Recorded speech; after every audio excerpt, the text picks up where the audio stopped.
Is he holding on to his right arm? Yeah, it might just be Ben White. It was masked from the ref. Hello, everyone. Welcome to another episode of the Gooners podcast. So today we are about to talk about two things again because we have a midweek game this week. So we are going to talk about the review of the Leicester game. Leicester, right? Yeah, Leicester game.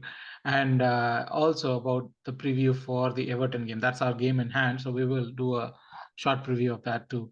With me today to talk about those things, we have Deepak back with us. Hi, Deepak. Hello.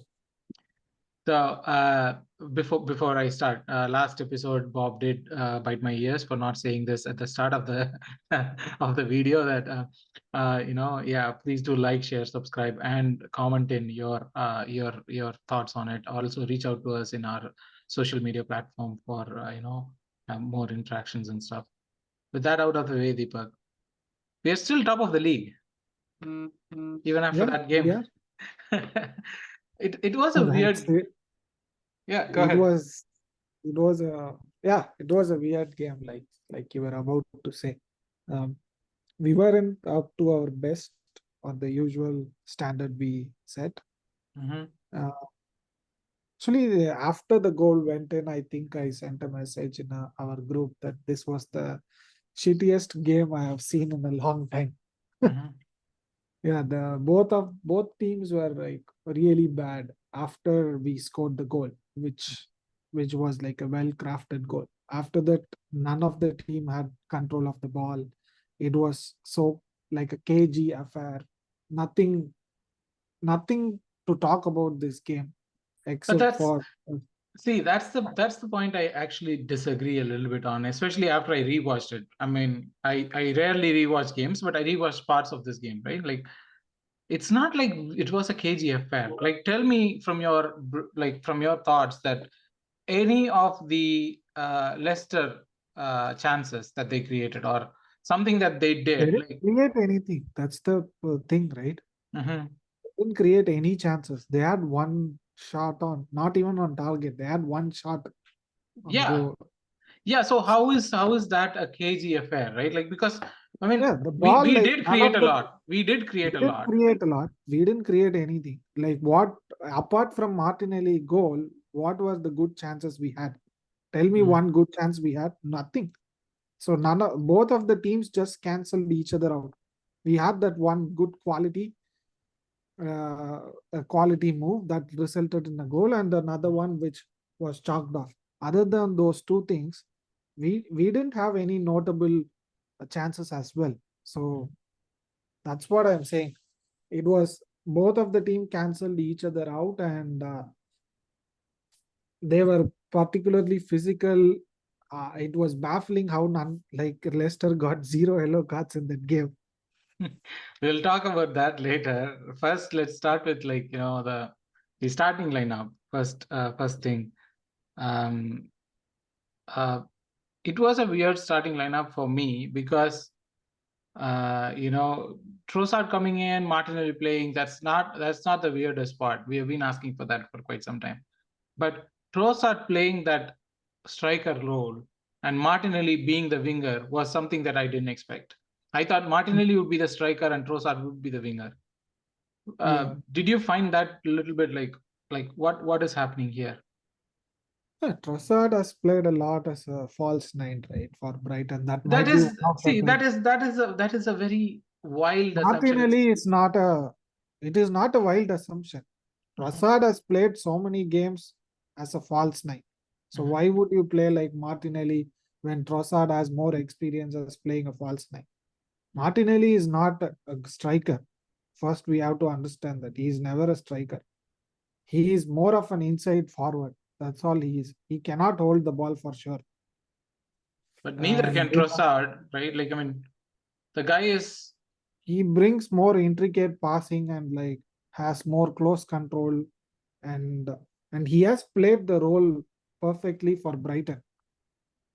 So that is one of the reasons maybe Arteta started. It wasn't like he was stuck to that position, right? Martinelli and him was like switching all the game. Like over the game, they were keep on switching the position. So it wasn't like a fixed position that he played. So they were like swapping positions easily, and it was. I expected Eddie to start, but that was surprising. Like you said, I thought Martinelli would be dropped and Trossard would step in for him. But yeah, it was surprising, and he played a decent game. Trossard, like none of the players stood out in this game. Everyone like was average, and we got a win. That's all it is. But okay, if that is the case, right? Like, I have a counter argument to the Trossard thing.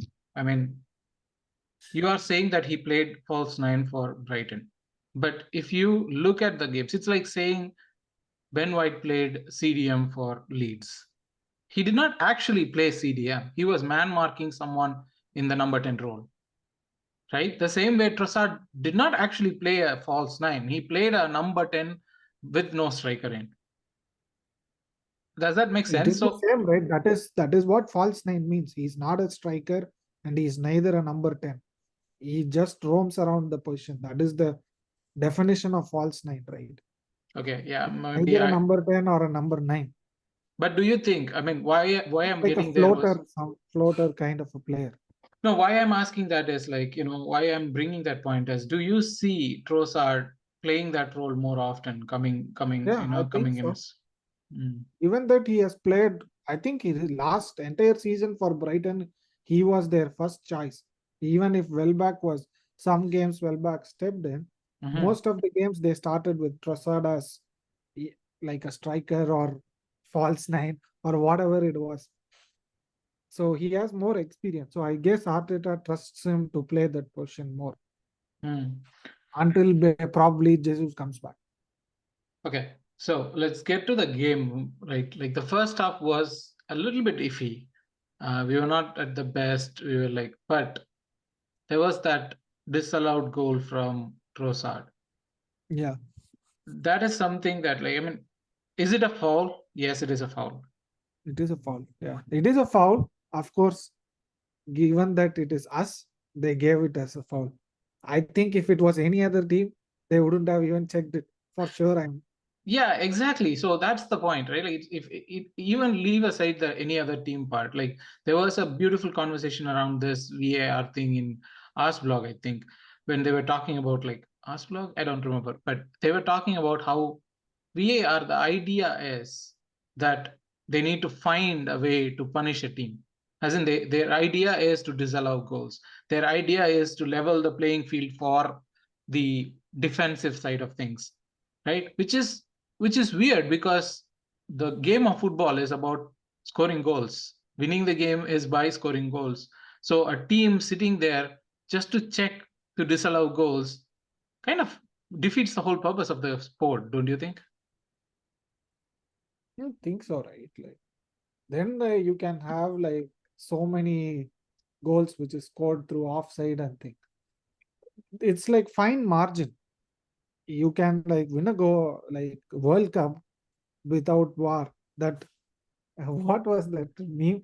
That bum of Varane saved Argentina from winning the World Cup. So it's a fine margin. Obviously, that could have been easily disallowed, right? That go Yeah. if they have the way of VAR which has been implemented in Premier League. That's the problem which I have. They wouldn't step in certain situations. They would allow only certain conditions and things. As a technology, VAR is as a technology, we have everything to allow a goal and disallow a goal. How it's being implemented in English Premier League, that is it's like stupidity to the highest level.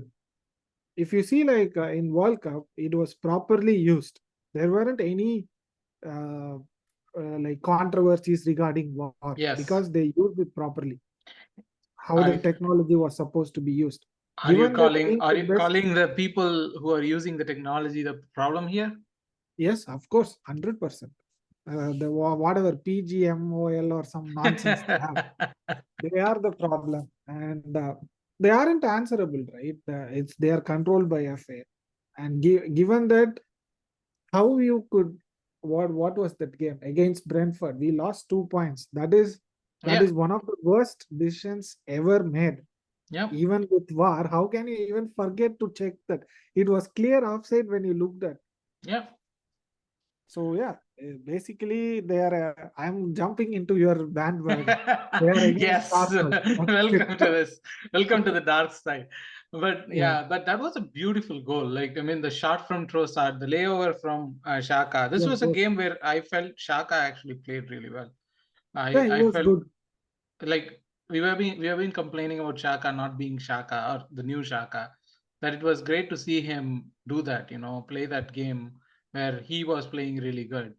But on that Trossard finish though, right? Like, I mean, that goal should be allowed to stand or shouldn't. Like, if the decision was taken on field, I would have accepted that.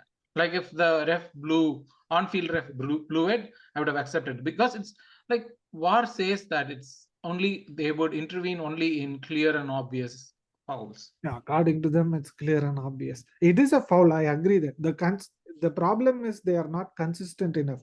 They gave the goal for against us, right? When Ramsdale was literally Yeah. the player was holding Ramsdale. This is the problem. It's not. It's about the consistency. And One also time they give the goal, and the next time they won't give the goal and come back and apologize. Who cares with their apology? We need 2 points. We would have been 7 points up.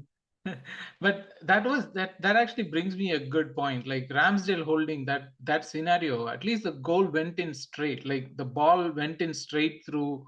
It was not like a rebound. It was not like the here in this case.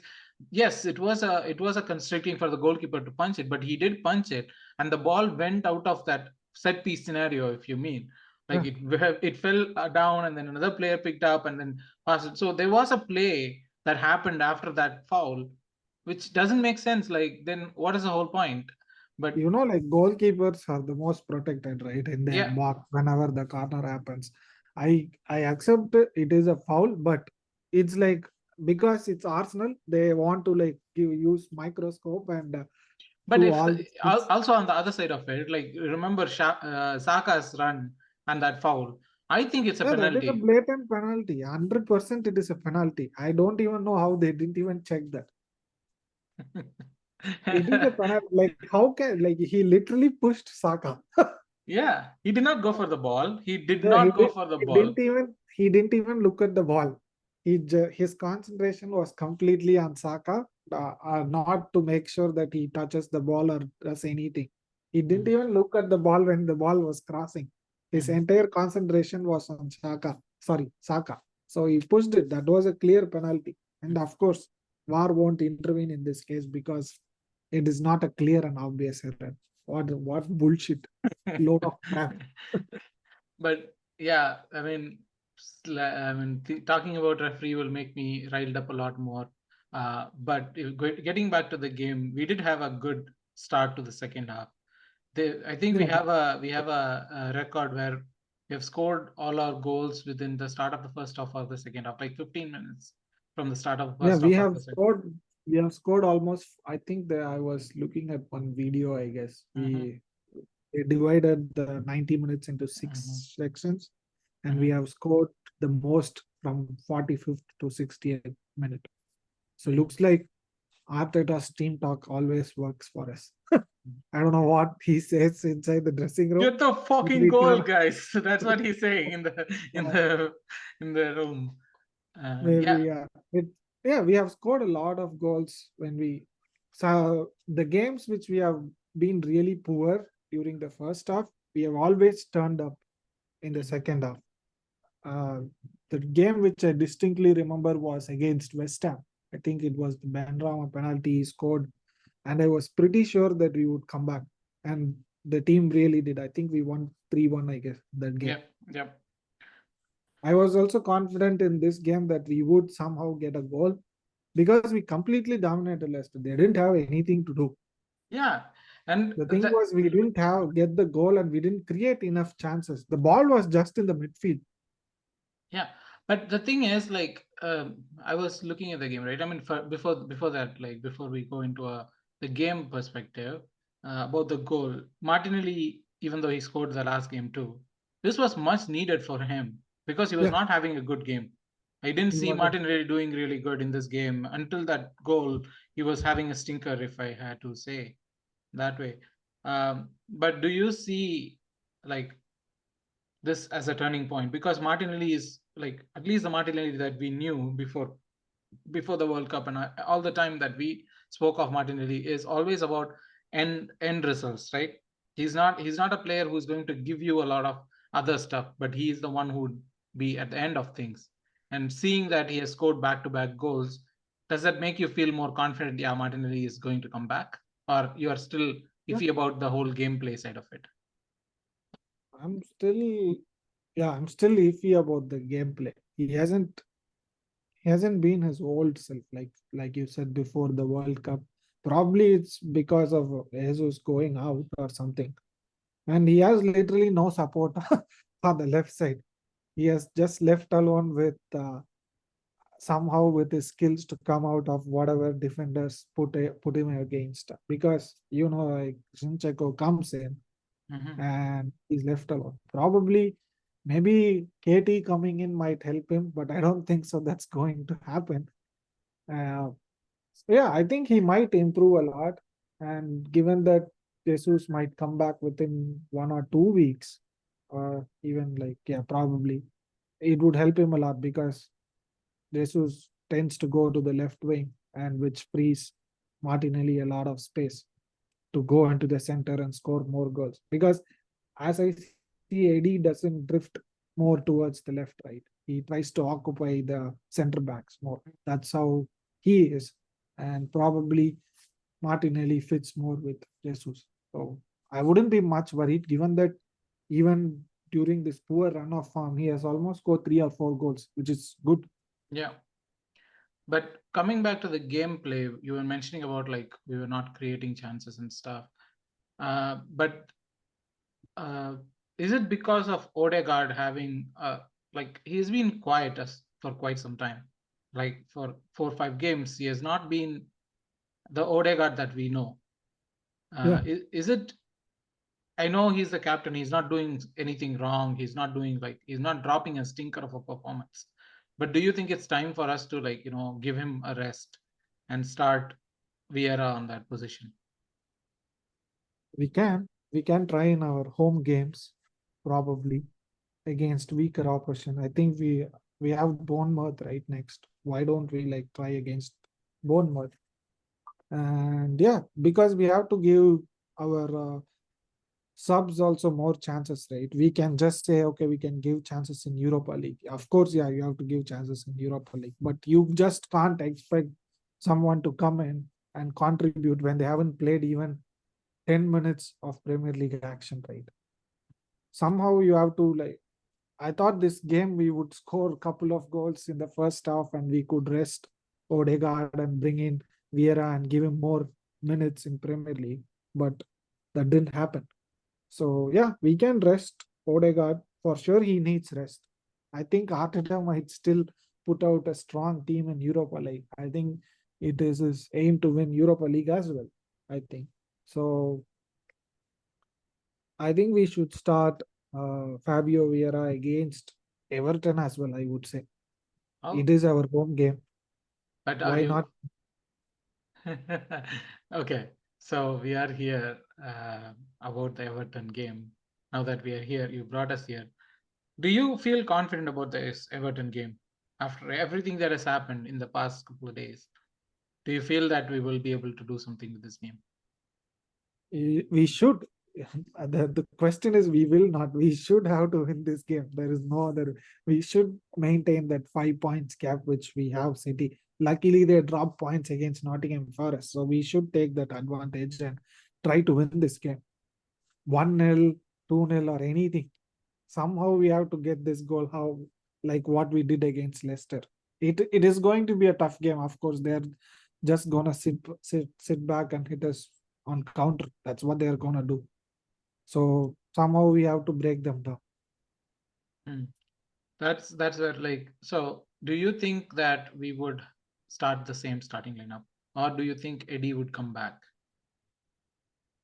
I don't know. I am not sure at this point of time what Arteta is going to do.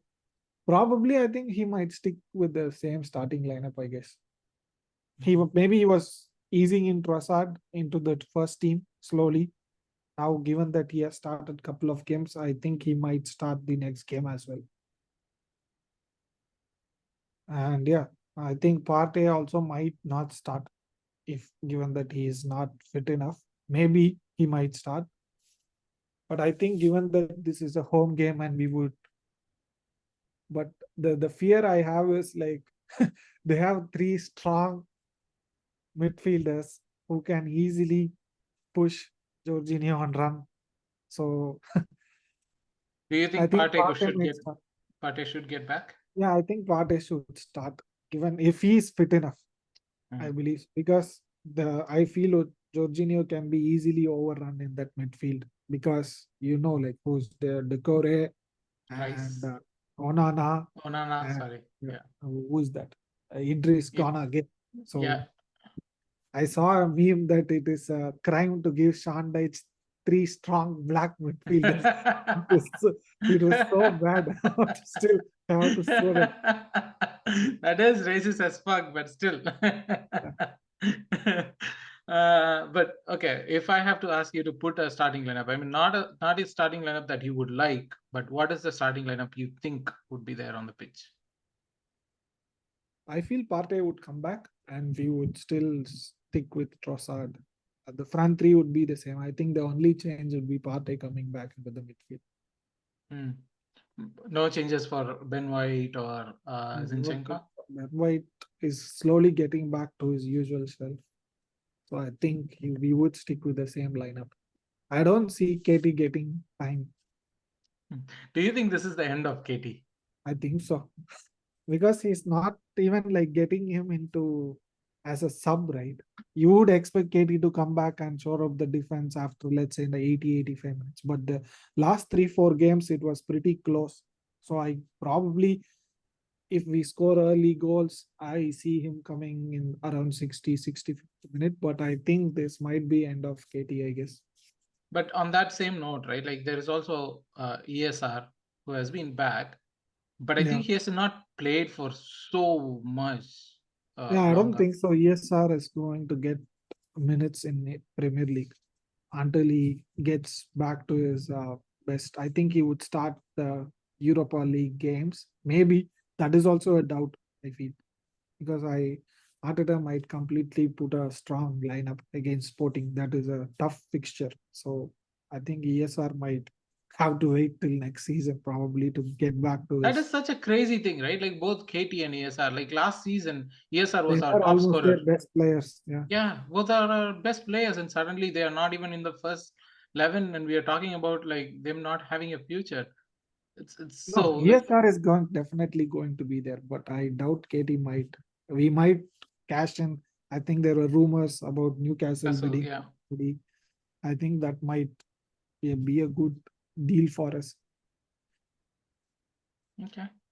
I know he's your favorite player, but what to do? No, I know, and I mean, favorite players change all the time. I still like really like KT. He provides something different. Yeah, exactly. He can come and do cross inshallah and cross, and somehow he can score a goal. No, the funny thing for me is if we sell KT, do you know who is our backup at that point? I know. Yeah, I wish we can sell him for 30 million to Nuno ripping up the French league. He's gonna come and like rip up Premier League. He's not even remotely close to Zinchenko, right? He doesn't even have like 10% of the composure which Zinchenko has. So yeah, this is it's up to the manager how he keeps all this top level players like within the team, right? You have to manage everything. Even like Pep found it tough, so he had to send out Cancelo out. Yeah. So Sane, Cancelo, yeah. But we have to we cannot like trust Zinchenko to play 60-65 games, right? We still might need a proper left back. We always say like, oh, we don't have a proper. That is the only position we have like almost two really good players. I mean, I would say right back too. Like Tomiyasu and Ben White are not a bad choice for Yeah. first choice right Oh, backs. right back, Ben White was never a right back. We never knew he could play this well as a right back.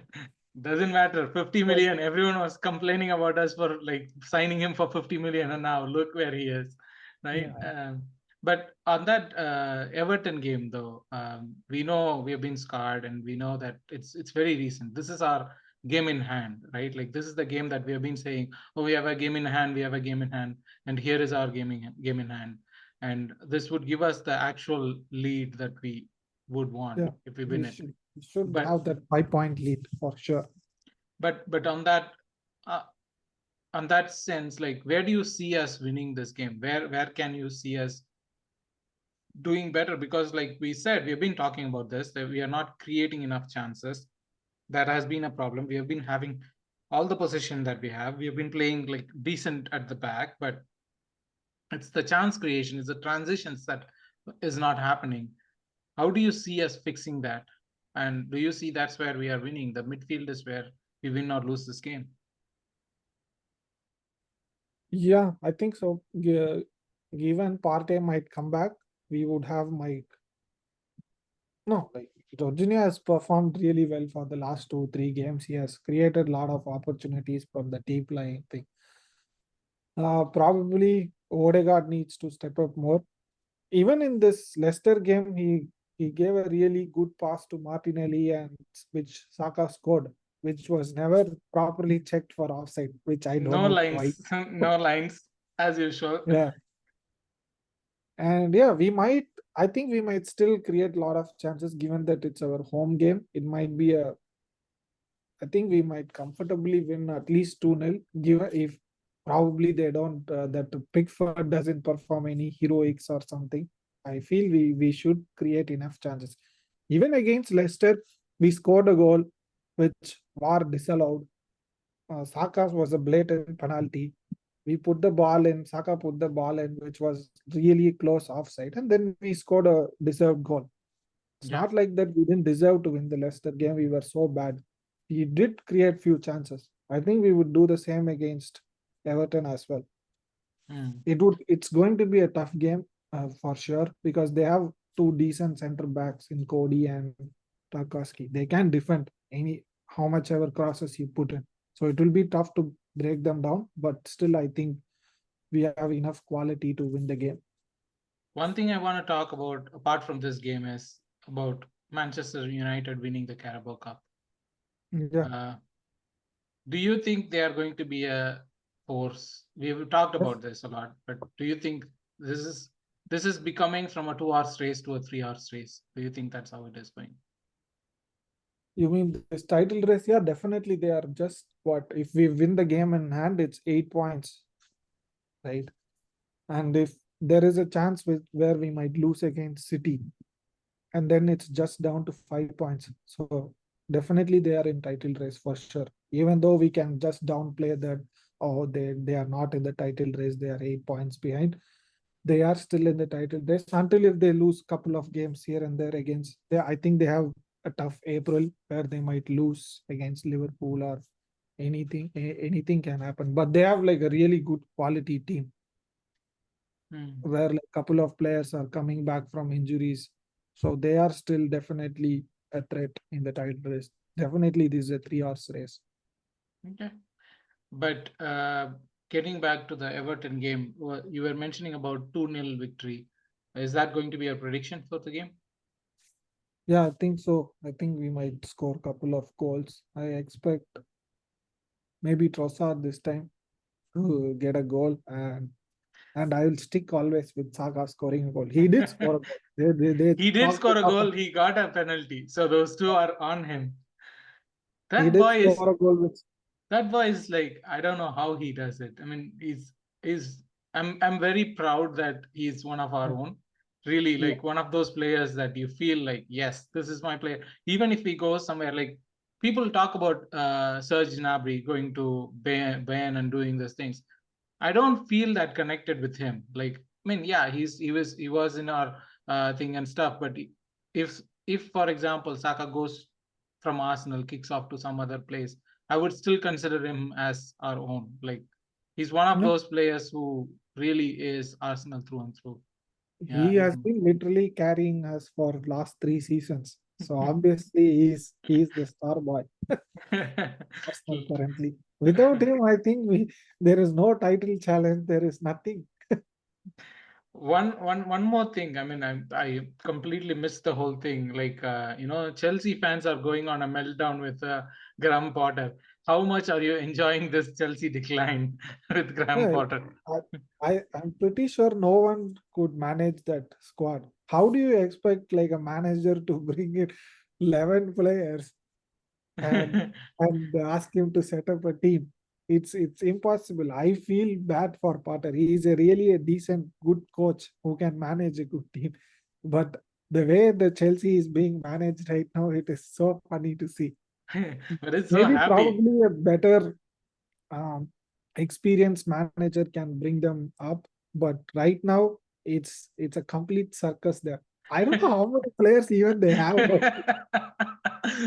But it's so good to see, like really the meltdown is so good to see, because Chelsea fans have always been smug about this whole thing. Like from 2004, when Roman came in and bought those things, they have been so smug about like buying their way to the victory.